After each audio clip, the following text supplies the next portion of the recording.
ആത്മീയമാമുണർവാലേ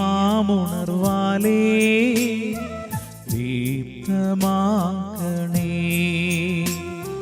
വചനം മഴയായി പെയ്യും, കൃപതൻ നിറവായൊഴുകും. വിടുതൽ നൽകുന്ന വചനം, അറിവിൻ്റെ പൊരുളാകും വചനം. സൗഖ്യമാ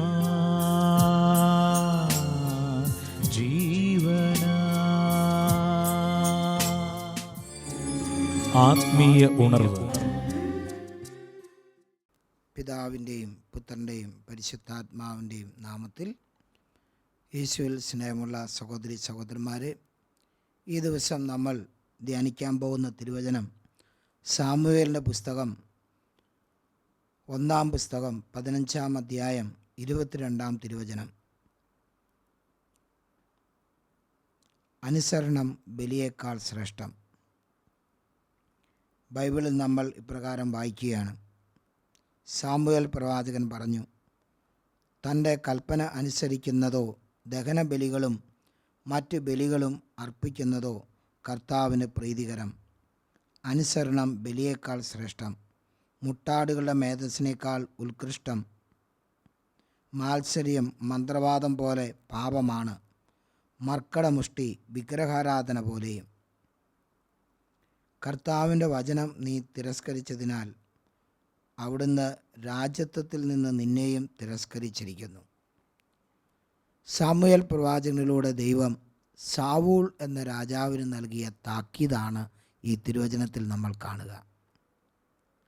സാവൂൾ രാജാവ് ചെയ്ത ഏറ്റവും വലിയ തിന്മ ദൈവത്തെ അനുസരിക്കാതിരുന്നു. ദൈവം പറഞ്ഞ കാര്യം ചെയ്യാൻ അവൻ തയ്യാറായില്ല. അതുകൊണ്ട് പ്രവാചകനിലൂടെ ദൈവം ഇപ്രകാരം അരുളിച്ചെയ്തു, അനുസരണം ബലിയേക്കാൾ ശ്രേഷ്ഠമാണ്. അനുസരണമാണ് നമ്മുടെ ഓരോരുത്തരുടെയും ജീവിതത്തിൽ ദൈവത്തിൻ്റെ കൃപ നമ്മളിലേക്ക് വർഷിക്കുക. ബൈബിളിൽ നമ്മൾ നോക്കിയാൽ ദൈവം തെരഞ്ഞെടുത്ത എല്ലാ ദാസന്മാരിൽ നിന്നും ദൈവം ആഗ്രഹിച്ചത് അനുസരണമാണ്. അബ്രാഹത്തെയും ഇസഹാക്കിനെയും ദൈവം തിരഞ്ഞെടുത്തു, യാക്കോബിനെ തിരഞ്ഞെടുത്തു, മോശയെ തിരഞ്ഞെടുത്തു. ഈ പൂർവ്വപിതാക്കന്മാരെല്ലാം അനുസരണത്തിലൂടെയാണ് അവർ അനുഗ്രഹീതരായി തീർന്നത്. അബ്രാഹത്തോട് ദൈവം പറഞ്ഞു, നിൻ്റെ പുത്രനായ ഇസഹാക്കിനെ നീ എനിക്ക് ബലി കഴിക്കണം. വാർദ്ധക്യത്തിൽ ലഭിച്ച തൻ്റെ പുത്രനെയും ബലി കഴിക്കുവാൻ മനസ്സ് കാണിച്ച അബ്രാഹത്തിൻ്റെ പ്രവൃത്തി ശ്ലാഘനീയമായി. അവൻ്റെ മേൽ കൃപയ്ക്കുമേൽ കൃപയൊഴുകി എന്ന് തിരുവചനം നമുക്ക് സാക്ഷ്യപ്പെടുത്തും. മോശയെ ദൈവം വിളിച്ചു. മുൾപ്പടർപ്പിൻ്റെ മുമ്പിൽ നിന്ന് ദൈവം മോശെ മോശെ എന്ന് വിളിച്ചു. മോശ ഇതാ എന്ന് പറഞ്ഞ് അവൻ തന്നെ സമർപ്പിച്ച് ദൈവം പറഞ്ഞതെല്ലാം അനുസരിക്കാൻ തയ്യാറായി. സാമുവേൽ പ്രവാചകനെയും ദൈവം വിളിച്ചു. Samuel Samuel. ഏലി പുരോഹിതൻ്റെ കൂടെ ശുശ്രൂഷയിൽ വ്യാപരിച്ചിരുന്ന ബാലനായ സാമുവേൽ ദൈവസ്വരം കേട്ടു.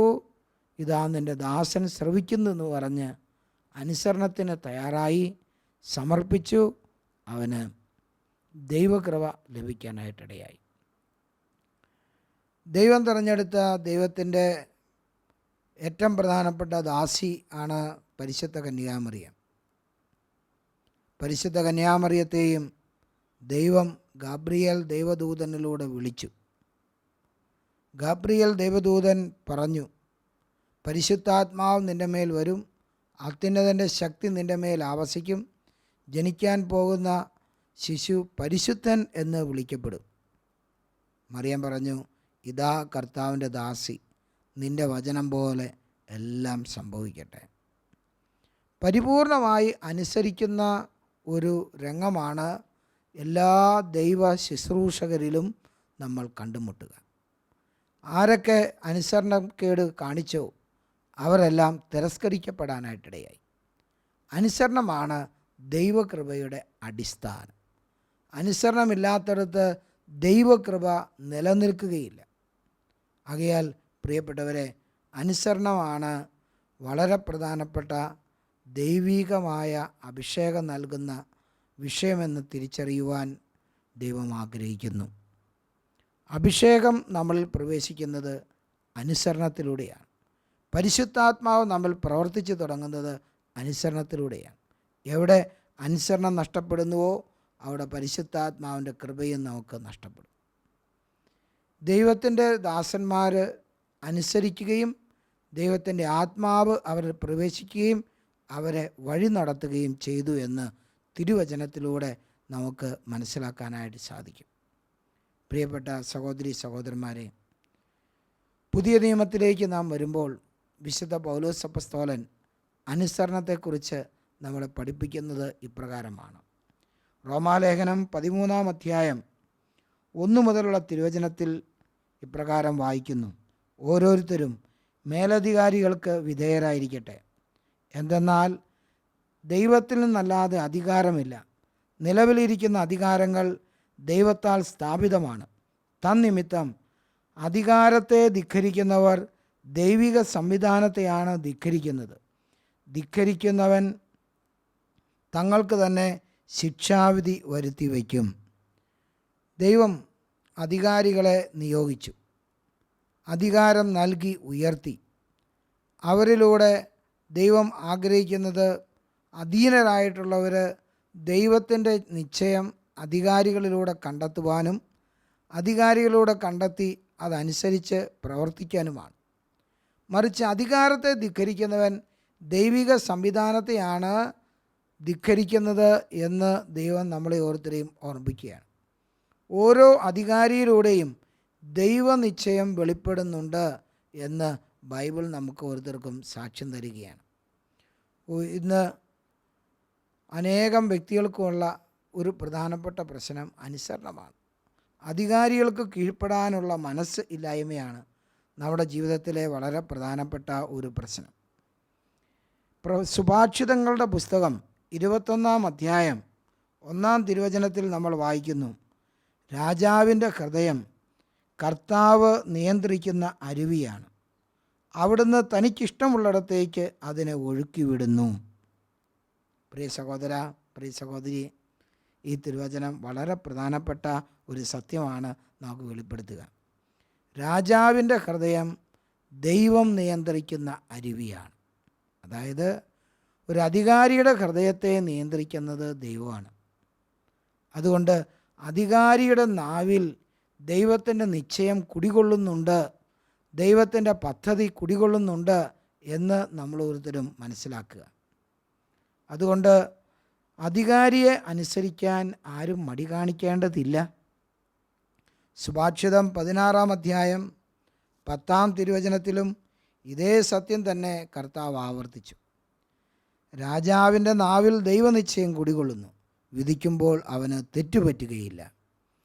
ദൈവനിശ്ചയം നമുക്ക് മനസ്സിലാക്കാൻ സാധിക്കുന്ന ഒരു നല്ല മാർഗമാണ് അധികാരി.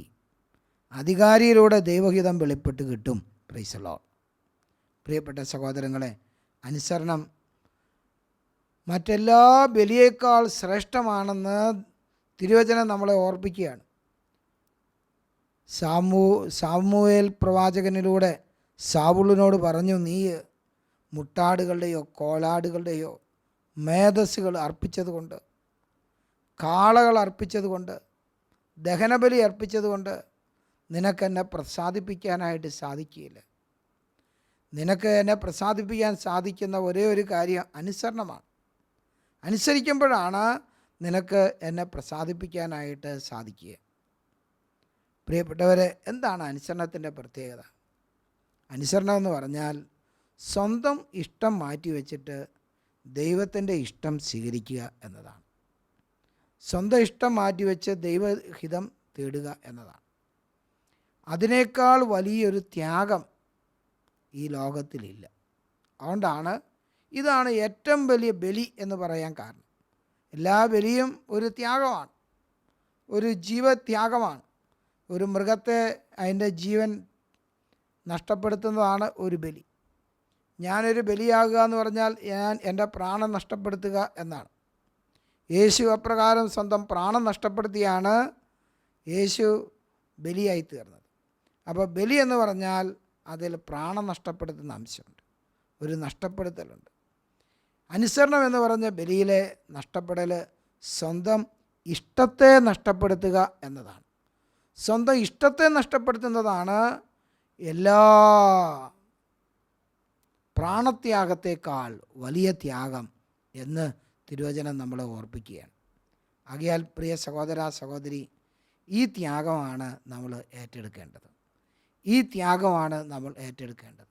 യേശുക്രിസ്തു തൻ്റെ അമൂല്യമായ പ്രാണത്യാഗത്തിലൂടെയാണ് ഈ ലോകത്തിന് രക്ഷ നേടിയെടുത്തത് എന്ന് നമുക്ക് തിരുവചനത്തിലൂടെ മനസ്സിലാക്കാനായിട്ട് സാധിക്കും. വിശുദ്ധ പൗലോസ് അപ്പോസ്തലൻ ഫിലിപ്പിയർക്ക് എഴുതിയ ലേഖനത്തിൻ്റെ 3-ാം അധ്യായം 8, 9, 10 തിരുവചനങ്ങളിൽ വളരെ മഹനീയമായ ഒരു സത്യം നമുക്ക് വെളിപ്പെടുത്തി തരുന്നുണ്ട്. ഈ സത്യം നമ്മൾ ആഴമായി ധ്യാനിച്ച് നമ്മൾ അതിൻ്റെ അർത്ഥം മനസ്സിലാക്കേണ്ടതാണ്. ഇപ്രകാരമാണ് തിരുവചനം വായിക്കുക. തിരുവചനം ഇപ്രകാരം പറയുകയാണ്: ആകൃതിയിൽ മനുഷ്യനെ പോലെ കാണപ്പെട്ടു മരണം വരെ, അതേ കുരിശ് മരണം വരെ അനുസരണമുള്ളവനായി തന്നെ താഴ്ത്തി. ആകയാൽ ദൈവം അവനെ അത്യധികം ഉയർത്തി എല്ലാ നാമങ്ങൾക്കും ഉപരിയായ നാമം നൽകുകയും ചെയ്തു. ഇത് യേശുവിൻ്റെ നാമത്തിനു മുമ്പിൽ സ്വർഗത്തിലും ഭൂമിയിലും പാതാളത്തിനുമുള്ള സകലരും മുട്ടുകൾ മടക്കുന്നതിനും യേശു ക്രിസ്തു കർത്താവാണെന്ന് പിതാവായ ദൈവത്തിൻ്റെ മഹത്വത്തിനായി എല്ലാ നാവുകളും ഏറ്റുപറയുന്നതിനും വേണ്ടിയാണ്. ഫിലിപ്പിയ ലേഖനം 2-ാം അധ്യായം 8, 9, 10, 11 4 തിരുവചനങ്ങൾ. പ്രിയപ്പെട്ടവരെ, യേശു തന്നെ താഴ്ത്തി അനുസരണമുള്ളവനായി. അങ്ങനെ അപ്രകാരം തന്നെ താഴ്ത്തി അനുസരണമുള്ളവനായതുകൊണ്ട് തൻ്റെ അനുസരണം മൂലം അവൻ അത്യധികം ഉയർത്തപ്പെട്ടു. എല്ലാ നാമങ്ങൾക്കും ഉപരിയായി നാമം നൽകപ്പെട്ടു. പ്രിയ സഹോദര, പ്രിയ സഹോദരി, അനുസരിക്കുമ്പോൾ മാത്രമാണ് പരിശുദ്ധാത്മാവിൻ്റെ അനുഗ്രഹം നമ്മളിൽ പ്രവർത്തിച്ചു തുടങ്ങുക, ദൈവകൃപ പ്രവർത്തിച്ചു തുടങ്ങുക. എവിടെ അനുസരണയില്ല അവിടെ ദൈവകൃപ അസ്തമിക്കാനിടയാകും. പ്രിയപ്പെട്ട സഹോദരി സഹോദരന്മാരെ, അനുസരണം ഉപേക്ഷിച്ച, ദൈവം ആഗ്രഹിച്ചതിന് വിരുദ്ധമായിട്ട് പ്രവർത്തിച്ച ചില സംഭവങ്ങൾ ബൈബിളിൽ നിന്ന് നിങ്ങളുടെ മുമ്പിൽ കൊണ്ടുവരാൻ ഞാൻ ആഗ്രഹിക്കുകയാണ്.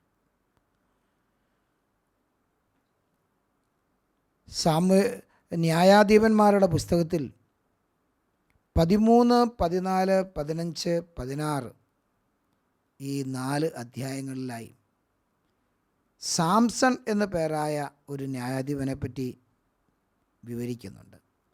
സാംസൻ്റെ ജനനത്തിന് മുമ്പ് തന്നെ ദൈവനിശ്ചയം ഇപ്രകാരമായിരുന്നു: സാംസൺ വിവാഹിതനാകുന്നില്ല, അവൻ്റെ മുടി മുറിക്കപ്പെടുന്നില്ല, അവൻ ഒരു നസീർ വ്രതക്കാരനായിട്ട് ബ്രഹ്മചാരിയായി ദൈവശുശ്രൂഷയ്ക്കായി പരിപൂർണമായി സമർപ്പിക്കപ്പെടുന്നു. ആ അപ്രകാരം ഒരു ദൈവനിശ്ചയത്തോടെയാണ് സാംസൺ ഈ ലോകത്തിലേക്ക് വന്നത്. അവൻ്റെ മാതാപിതാക്കൾക്ക് ഈ നിർദ്ദേശം കൃത്യമായി നൽകിയിരുന്നു. എന്നാൽ സാംസൺ ദൈവം ആഗ്രഹിച്ചതിന് വിരുദ്ധമായിട്ട്, ദൈവത്തിൻ്റെ ഇഷ്ടത്തിന് വിരുദ്ധമായിട്ട് യൗവനത്തിൽ തന്നെ അവൻ വിവാഹിതനാകാൻ ആഗ്രഹിച്ചു. അവൻ ഒരു പെൺകുട്ടിയുമായി അടുപ്പത്തിലായി. ദൈവ ഇഷ്ടത്തിന് വിരുദ്ധമായി വിവാഹ ജീവിതത്തിൽ പ്രവേശിച്ച സാംസൻ്റെ ജീവിതത്തിൽ സാംസണ് വിവാഹമോചനം നേടേണ്ടി വന്നു. ആ മാര്യേജ് ബ്രേക്കായി, വിവാഹം തുടർന്നുകൊണ്ട് പോകാൻ സാധിച്ചില്ല. പിന്നീട് മറ്റൊരു പെൺകുട്ടിയുമായി അവൻ അടുപ്പത്തിലായി. ആ പെൺകുട്ടിയെ വിവാഹം ചെയ്ത ഭാര്യയായി സ്വീകരിച്ചു. ആ വിവാഹവും പരാജയപ്പെട്ടു. 2 വിവാഹങ്ങൾ പരാജയപ്പെട്ടു. മൂന്നാമത് ദലീമ എന്നു പേരായ ഫിലിസ്തീയ സ്ത്രീയെ അവൻ വിവാഹം കഴിക്കാനിടയായി. ആ സ്ത്രീയുമായിട്ടുള്ള ജീവിതത്തിനിടയിലാണ് സ്വന്തം ഭാര്യയാൽ വഞ്ചിക്കപ്പെട്ട് ഇതാ ഫിലിസ്തീയരുടെ കരങ്ങളിലേക്ക് തകർന്നു വീഴുന്ന സാംസണെ നമ്മൾ കണ്ടുമുട്ടുക. ഇതാ അനുസരണം നഷ്ടപ്പെടുത്തിയപ്പോൾ, അനുസരിക്കാതെ പോയതുകൊണ്ട് ദൈവകൃപ മുഴുവൻ നഷ്ടപ്പെടുത്തിയ ശക്തനായ ഒരു ന്യായാധിപൻ. ഒരുപക്ഷെ ഇത്രയും കായിക ശക്തിയും ബലവുമുള്ള മറ്റൊരു ന്യായാധിപനോ മറ്റൊരു ദൈവപുരുഷനോ ബൈബിളിൽ നമ്മൾ കണ്ടിട്ടുണ്ടാകുകയില്ല. അത്രമാത്രം ശക്തമായ അഭിഷേകം ഉണ്ടായിരുന്ന സാംസൺ നഷ്ടപ്പെട്ടു പോയതിന് പിന്നിലെ കാരണം അനുസരണമില്ലായ്മയും വിശുദ്ധിയില്ലാത്ത ജീവിതമാണ്. 2, അബ്രാഹത്തോട് ദൈവം ഇപ്രകാരം പറഞ്ഞു. ഉൽപ്പത്തി പുസ്തകം 12-ാം അധ്യായം 1-ാം തിരുവചനം. തൻ്റെ ദേശത്തെയും പിതൃഭവനത്തെയും ബന്ധുജനത്തെയും വിട്ട് ഞാൻ കാണിച്ചിരുന്ന ദേശത്തേക്ക് നീ പോവുക. കർത്താവ് പറഞ്ഞ പ്രകാരം അബ്രാഹം തൻ്റെ ദേശവും വീട്ടുകാരെയും എല്ലാം ഉപേക്ഷിച്ച് അവൻ ദൈവം പറഞ്ഞ കാനാൻ ദേശത്തേക്ക് യാത്ര പുറപ്പെട്ടെങ്കിലും അബ്രാഹം വഴിയിൽ വെച്ച് യൂഫ്രട്ടീസ് ടൈഗ്രീസ് നദീതീരത്ത് കണ്ടുമുട്ടിയ നെഗേബ് എന്ന് പറഞ്ഞ ഫലഭൂയിഷ്ഠമായ മണ്ണിൽ അവൻ താമസം ഉറപ്പിച്ചു. അവൻ്റെ യാത്ര അവിടെ തടസ്സപ്പെട്ടു. നെഗേബിൽ അവൻ താമസിച്ചു തുടങ്ങിയ ഉടനെ തന്നെ നെഗേബിൽ അതിശക്തമായ ക്ഷാമമുണ്ടായി. ക്ഷാമത്തിൽ അവിടെ നിലനിൽക്കാനാവാതെ അബ്രാഹം തൻ്റെ ഭാര്യയുമായിട്ട് ഈജിപ്തിലേക്ക് ഓടിപ്പോവുകയാണ്. ഈജിപ്തിൽ ചെന്നപ്പോൾ എന്ത് സംഭവിച്ചു? ഈജിപ്തിൽ അബ്രാഹത്തെ കാത്തിരുന്നത് ഒരു കെണിയാണ്. അബ്രാഹത്തിൻ്റെ ഭാര്യയെ മോഹിച്ച് അബ്രാഹത്തോട് നന്നായി പെരുമാറാൻ തുടങ്ങിയ ഫാറോ രാജാവ്. എന്നാൽ ദൈവം ഇടപെട്ട് അവൻ്റെ ഭാര്യയാണ് എന്ന് ഫറവോ രാജാവിന് മനസ്സിലാക്കാൻ ഇടയാകുകയും അവരെ എത്രയും പെട്ടെന്ന് തന്നെ ഈജിപ്തിൽ നിന്ന് പുറത്താക്കുകയും ചെയ്തു. തിരിച്ച് നെഗേവിൽ വന്നു. നെഗേവിൽ തന്നെ താമസിച്ചു. മുന്നോട്ടുള്ള പ്രയാണം തടസ്സപ്പെട്ടു. കാരണം നെഗേവിൽ തിരിച്ചു വന്നപ്പോൾ ഫലഭൂയിഷ്ഠമായ മണ്ണിൽ ആദായങ്ങളും ആടുമാടുകളും ഒട്ടകങ്ങളും സേവകരും ധാരാളം വർദ്ധിച്ചു. അതുകൊണ്ട് അബ്രാഹത്തിന് അവിടം വിട്ടു പോകാൻ തോന്നിയില്ല. അബ്രാഹം അവിടെ താമസിച്ചു. അപ്പോൾ മറ്റൊരു ദുരിതം അവൻ്റെ ജീവിതത്തിലേക്ക് പ്രവേശിക്കുകയായി. അബ്രാഹത്തിൻ്റെ സഹോദരപുത്രൻ ലോത്തിനും ഉണ്ടായി വലിയ സമ്പത്ത്, ആടുമാടുകൾ, സേവക ഗണങ്ങൾ, ഒട്ടകങ്ങൾ. അബ്രാഹത്തിൻ്റെ വേലക്കാരും ലോത്തിൻ്റെ വേലക്കാരും തമ്മിൽ ശക്തമായ വാക്ക് തർക്കങ്ങളും വഴക്കുകളും. ഇത് പരിഹരിക്കാൻ സാധിക്കാതെ വിഷമിക്കുന്ന അബ്രാഹവും. അവസാനം അബ്രാഹം ഒരു തീരുമാനമെടുത്തു. ലോത്തിനെ വിളിച്ചു, നിനക്കാവശ്യമുള്ളതൊക്കെ നീ എടുത്തു. എന്തുമാത്രം സ്ഥലം ഈ നെഗേവിൽ നിനക്ക് വേണോ അത്രത്തോളം സ്ഥലം നീ സ്വന്തമാക്കിക്കൊള്ളുക. നിനക്ക് വേണ്ടാത്ത മറ്റൊരു സ്ഥലത്തേക്ക് ഞാൻ മാറിക്കോളാം. ലോത്ത് നെഗേവിലുണ്ടായിരുന്ന മുഴുവൻ ഫലഭൂയിഷ്ഠമായ സ്ഥലവും തിരഞ്ഞെടുത്തു. അബ്രാഹത്തിന് പോകാൻ അവിടെ 1 ഇഞ്ച് ഭൂമി പോലും ലഭിച്ചില്ല. അബ്രാഹം ഈ പരിതസ്ഥിതിയിലാണ് നെഗേബ് വിട്ട് കാനാനിലേക്ക് പ്രവേശിക്കുക. പ്രിയപ്പെട്ടവരെ, നെഗേബ് വിട്ട് കാനാനിൽ പ്രവേശിച്ച അബ്രാഹത്തെ ദൈവം അനുഗ്രഹിച്ചു. ദൈവം അബ്രാഹത്തിന് മുമ്പിൽ പ്രത്യക്ഷപ്പെട്ട് അബ്രാഹത്തോട് പറഞ്ഞു, നീ തെക്കോട്ട് വലത്തോട്ട് നടക്കുക, നീ നടക്കുന്നിടമെല്ലാം നിനക്ക് സ്വന്തമാവും. അന്ന് തൊട്ട് ദൈവം കാനാൻ ദേശത്തെ അനുഗ്രഹിക്കാനായിട്ട് തുടങ്ങി. പ്രിയപ്പെട്ടവരെ, അതുവരെയും കാനാൻ ദേശം ഫലഭൂയിഷ്ഠമായ ഒരു മണ്ണായിരുന്നില്ല. ഊഷരഭൂമി, കുറ്റിക്കാടുകളും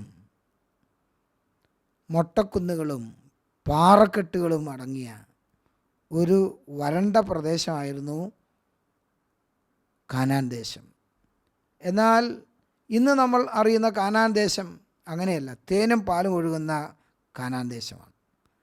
എന്നത് തൊട്ടാണ് അത് തേനും പാലും ഒഴുകുന്ന ദേശമായിട്ട് മാറിയത്. അബ്രാഹാം ദൈവത്തിൻ്റെ കൽപ്പനയനുസരിച്ച് കാനാനിൽ പ്രവേശിച്ചുവോ, തൻ്റെ ദാസൻ എപ്പോൾ ആ മണ്ണിൽ കാലുകുത്തിയോ അന്നു മുതൽ അവൻ്റെ ഭവനം അനുഗ്രഹിക്കപ്പെടാൻ തുടങ്ങി. ദൈവത്തിൻ്റെ അനുസരണയുള്ള ദാസനായിരുന്നു ജോസഫ്. യാക്കോബിൻ്റെ പുത്രനായ ജോസഫ് ദൈവത്തിൻ്റെ ഏറ്റവും അനുസരണയുള്ള പുത്രനായിരുന്നു. അതുകൊണ്ട് എവിടെ ജോസഫ് പ്രവേശിച്ചോ അവിടെ എല്ലാം അനുഗ്രഹമായിട്ട് മാറാൻ തുടങ്ങി. ജോസഫ് ഇതാ രക്ഷിക്കപ്പെട്ട ശേഷം അവനെ പൊത്തിഫർ തൻ്റെ വീട്ടുവേലക്കാരനായിട്ട് സ്ഥാപിച്ചു. ജോസഫ് പൊത്തിഫറിൻ്റെ വീട്ടുവേലക്കാരനായി കാര്യസ്ഥനായി ജോലി നോക്കാൻ തുടങ്ങിയതോടെ പൊത്തിഫറിൻ്റെ വീട്ടിൽ മുഴുവൻ അനുഗ്രഹം ഉണ്ടാകാൻ തുടങ്ങി. പ്രിയപ്പെട്ടവരെ, ആര് അനുസരിക്കുന്നു, അനുസരിക്കുന്നവരുടെ മേലെല്ലാം അനുഗ്രഹം ഉണ്ടാകും. അനുസരിക്കുന്നവരുടെ മേലെല്ലാം അഭിഷേകം ഉണ്ടാകും. അനുസരിക്കുന്നവരുടെ ജീവിതങ്ങളുടെ മേൽ പരിശുദ്ധാത്മാവിൻ്റെ അധിവേശം ഉണ്ടാകും. പ്രിയ സഹോദര, പ്രിയ സഹോദരി, ഇന്നേ ദിവസം ഈ തിരുവചനം ശ്രവിക്കുന്ന നാം എല്ലാവരും ഒരു വലിയ സത്യം തിരിച്ചറിയുക. അനുസരണമാണ് അഭിഷേകത്തിൻ്റെ പിന്നിലെ രഹസ്യം. അനുസരണമാണ് അനുഗ്രഹത്തിൻ്റെ പിന്നിലെ രഹസ്യം. ഇന്ന് നമ്മിൽ പലർക്കും അനുസരണം വലിയ ബുദ്ധിമുട്ടുള്ളൊരു കാര്യമാണ്. എന്നാൽ തിരിച്ചറിയുക, അനുസരണമാണ് അഭിഷേകത്തിൻ്റെ ഏറ്റവും വലിയ രഹസ്യമെന്ന് തിരിച്ചറിയുക. ഇന്നേ ദിവസം ഈ തിരുവചനത്തിൻ്റെ അന്തസ്സത്ത ഉൾക്കൊണ്ട് നമുക്കോരോരുത്തർക്കും മനസ്സ് തുറന്ന് അനുസരണത്തിൻ്റെ കൃപയിലേക്ക് നമ്മുടെ മനസ്സിനെ ഉയർത്താൻ ശ്രമിക്കാം. ആത്മീയ ഉണർവ് അനുസരണത്തിലാണ് നിലനിൽക്കുന്നത് തിരിച്ചറിയാം. യേശുവിൽ പ്രിയപ്പെട്ടവരെ, അനുസരണത്തിൻ്റെ ആത്മാവിനെ തരണയെന്ന് ദൈവസന്നിധിയിൽ ഹൃദയപൂർവ്വം പ്രാർത്ഥിക്കുക. ദൈവം നിങ്ങളെ അനുഗ്രഹിക്കട്ടെ. പരിശുദ്ധാത്മാവേ വേഗം വരണേ, പരിശുദ്ധാത്മാവേ എന്നിൽ വരണേ, പരിശുദ്ധാത്മാവേ വേഗം വരണേ, പരിശുദ്ധാത്മാവേ എന്നിൽ വരണേ. ആരാധിക്കുന്നു, ഞങ്ങൾ ആരാധിക്കുന്നു,